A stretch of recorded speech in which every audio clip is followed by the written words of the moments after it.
I clean houses in Seattle for a living. 6 days a week, sometimes 7. I scrub toilets in penthouses that cost more than I'll make in my lifetime. I dust furniture worth more than my car. I smile, stay invisible, and never touch anything I'm not supposed to. 3 months ago, I got a new client, Dr. Rebecca Stone. The agency said she was particular, triple the normal rate, strange hours only, weekdays between 2 p.m. and 5 p.m. when she's at the hospital. Never make noise, never stay past 5 p.m., and most importantly, never, ever go into the music room. The music room. That's what made me curious. But $450 for 3 hours of work? I wasn't about to ask questions. I need the money. My daughter, Maya, is 8 years old. Cerebral palsy. The therapy isn't covered by insurance. The bills are crushing us. So, I clean houses. And I don't complain. Dr. Stone's penthouse is in downtown Seattle. Floor-to-ceiling windows overlooking Puget Sound. Marble floors. Art on the walls that probably costs 6 figures. Everything white and pristine and untouched. She's never there when I am. I've only seen her once, in a photo on the mantle. Late 40s, maybe early 50s. Dark hair going silver. Kind eyes. Doctor's coat. Looks tired. For 2 months, I cleaned that penthouse in silence. Vacuumed, dusted, scrubbed. The music room door was always closed. I never opened it. Until last Tuesday. I was finishing early, maybe 4:15 p.m. I just put away the cleaning supplies when I heard it. Piano music, coming from the music room. Dr. Stone wasn't supposed to be home. She was never home during my hours. That was the whole point. But someone was playing piano. And the melody, my heart stopped. I knew that song. Not from the radio, not from a movie.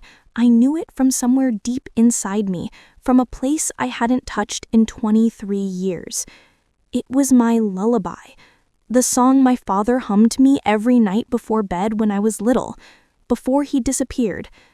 I was 4 years old the last time I heard it. I'm 27 now, but I recognized it instantly. The exact melody, the way it rose and fell, the pause between the second and third phrase. My father used to hum it while sitting on the edge of my bed, his hand on my forehead. I'd ask him, "Daddy, what song is that?" "It's our song, sweetheart. Just ours. I wrote it for you." "Will you always sing it to me?" "Always. Every night. Forever." Then, one morning, he was gone. Just gone.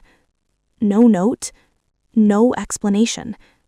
My mother said he left us, that he didn't want to be a father anymore, that we'd never see him again. I stopped asking questions when I was 7. What was the point? But I never forgot the melody. And now, 23 years later, someone was playing it on a piano in a penthouse in downtown Seattle. I stood frozen in the hallway. The music continued. Slow, mournful, beautiful. Before I could stop myself, I walked to the music room door, put my hand on the handle, opened it. The room was smaller than I expected. Dark wood floors, a grand piano in the center, shelves lined with sheet music. And sitting at the piano, her back to me, was Dr. Rebecca Stone. She didn't hear me open the door. She was lost in the music. I should have left, should have closed the door quietly and pretended I never heard anything. Instead, I said, "Where did you learn that song?" Dr. Stone's hands froze on the keys. The music stopped abruptly. She turned slowly. Her face was pale, eyes red, like she'd been crying. "I'm sorry," I said quickly. "I shouldn't have. I'll go. I'm sorry." "Wait." Her voice was hoarse. "What did you say?" That song, I've heard it before. A long time ago." She stood up from the piano bench, stared at me. "Who are you?" "I'm Sarah. Sarah Chen. I'm your housekeeper. I'm so sorry. I should never have. How do you know this song?" My throat tightened. My father used to hum it to me when I was little. He said he wrote it, but he left when I was 4. I haven't heard it since. Dr. Stone took a step toward me. She was trembling. "What was your father's name?" "David. David Chen." She made a sound. Not quite a gasp, not quite a sob. "David," she whispered. The room tilted. "You knew him?" She sat down on the piano bench, like her legs couldn't hold her anymore. "I was engaged to him 23 years ago. We were supposed to get married. And then," her voice broke, "and then he left me at the altar." Before we continue, have you ever heard a sound that transported you back to a moment you thought you'd forgotten? A song, a voice, a melody that unlocked a memory you didn't know you still carried? Share your story in the comments below. And if you want to hear how a lullaby connected 2 broken hearts across 2 decades, make sure you're subscribed so you don't miss what happens next. I couldn't move, couldn't speak. Dr. Rebecca Stone, this stranger I'd been cleaning for, knew my father, was engaged to him. "He left you?" I finally managed. "June 3rd, 2001. Our wedding day. I was at the church in my dress, 200 guests. He never showed up. No call, no note, nothing." She looked up at me, tears streaming down her face. "I searched for him for months, years. His phone was disconnected, his apartment was empty. It was like he vanished into thin air. I thought maybe he died. Maybe he'd had an accident. But there was no death certificate, no body, just nothing." "He didn't die," I said quietly. "He left me too. Same year. I was 4 years old." Rebecca stared at me. "You said your last name is Chin. Your mother—" "Linda Chen. She raised me alone. Said my father didn't want to be a family man, that he walked out and never looked back." "Linda." Rebecca's face changed. I didn't know about Linda. I didn't know David had a child. "He did. Me." Silence. Then Rebecca said something that changed everything. "He wrote that song for me. The piano melody? He played it the night he proposed. Said it represented us, beautiful but sad, because life is beautiful but sad. He called it Rebecca's song." My stomach twisted. "But he hummed it to me. When I was little, he said it was our song, that he wrote it for me." Rebecca shook her head slowly. "He wrote it for me 2 months before our wedding. I'm sure of it. I was there when he composed it." We stared at each other. "He used the same song," I whispered. "For both of us. Why would he do that? I don't know." Rebecca stood up.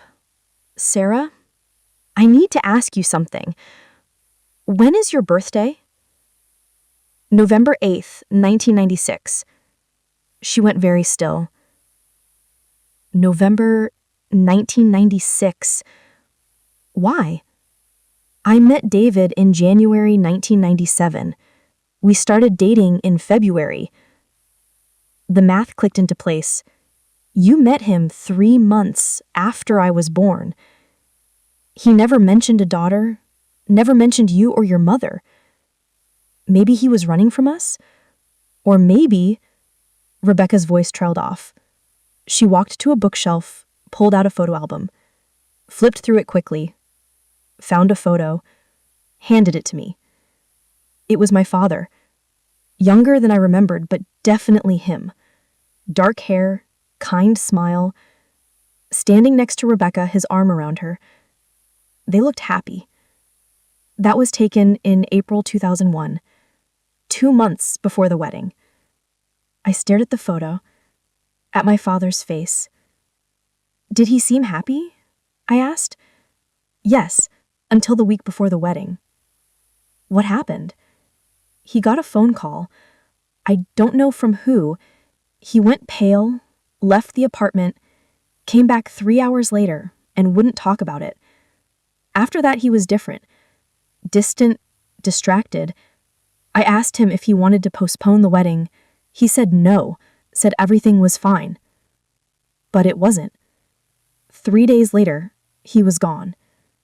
I handed the photo back. My mother never talks about him, won't answer questions, just says he left and that's that. Where is your mother now? Portland. She moved there 10 years ago. We don't talk much. Rebecca set the photo down. Sarah, I need to find him. I've needed to for 23 years. I need to know why. I do too. Will you help me? I should have said no. Should have walked away. But I nodded. Yes. We sat in her living room. She made tea. I didn't drink mine. I need to tell you something, Rebecca said. Before we do this. Before we start looking for him. Okay. She took a deep breath. I'm sick. My chest tightened. Sick how? ALS. Lou Gehrig's disease. I was diagnosed 14 months ago. Oh my God. I'm a neurologist. I knew what it was before the test came back. Knew what it meant. How long do you have? 2 years, maybe 3. I'm on medication, experimental treatments, but it's degenerative. Eventually, I'll lose the ability to walk, to speak, to swallow. I didn't know what to say. The music room, Rebecca continued. That's why I play piano every day, because soon I won't be able to anymore. My hands will stop working, so I play while I still can. I'm so sorry. I don't want pity, Sarah. I want closure. I want to find David before I lose my voice, before I can't ask him the questions I've carried for 23 years. What questions? Why he left? If he ever loved me? If I did something wrong? She looked at me. Don't you want to know too? Why he left you? I did. God, I did. Yes. Then let's find him. We started searching that night. Rebecca had resources I didn't. Money, connections, a private investigator on retainer. Within 2 days, the investigator called back. I found a David Chin, age 52, last known address in Tacoma, Washington. Works as a piano teacher. Moved there in 2002. Tacoma, 1 hour south of Seattle. He'd been 1 hour away this whole time. Rebecca's hands shook as she held the phone. Are you certain it's him?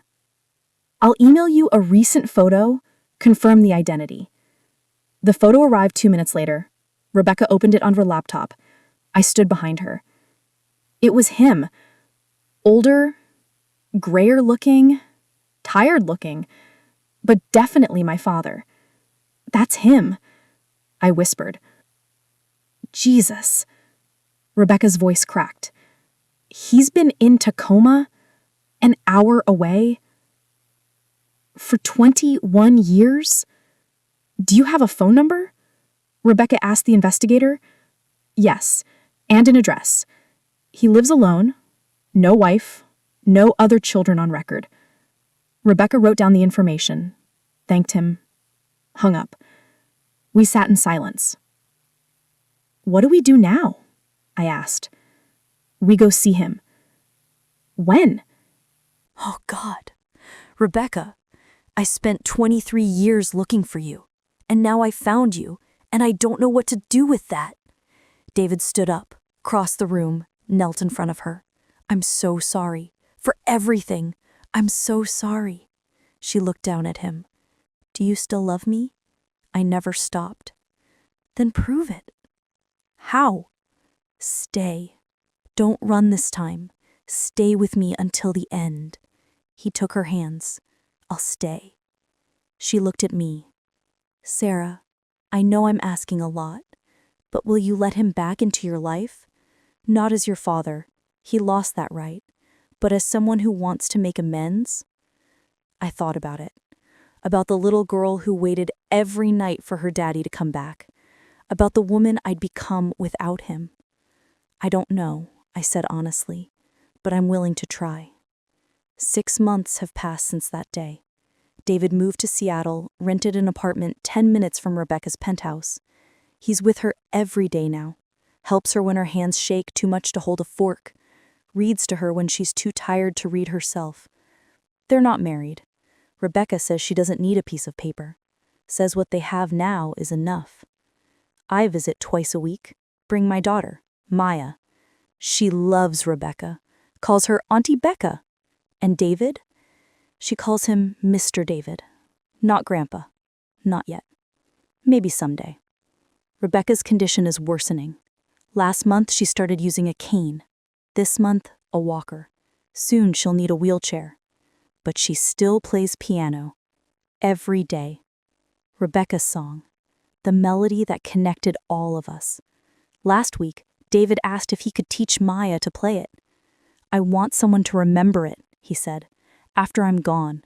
After Rebecca's gone. I want the song to live on." I said yes. Now, every Tuesday, David sits with Maya at Rebecca's piano. He guides her small hands across the keys. She's learning slowly, but she's learning. "Mommy, listen!" she called out last week, and she played the first 8 notes. Perfectly. I started crying. So did Rebecca. So did David. Because the song that stole my father from me, the song that broke Rebecca's heart, the song that connected us all, it's being passed to the next generation. And maybe that's how broken things heal. Not by erasing the past, but by transforming it into something new, something beautiful. The melody continues in different hands, in different hearts, but it continues. If this story touched even one corner of your heart, do 3 things right now. Hit that like button so this reaches every person waiting for someone who never came back. Comment the word melody if you believe lost things can still find their way home. Subscribe to Karma Diaries and turn on all notifications because next story will break you and heal you all over again. Thank you for crying with us. Thank you for believing in second chances. This is Karma Diaries, and I'll see you in the next one.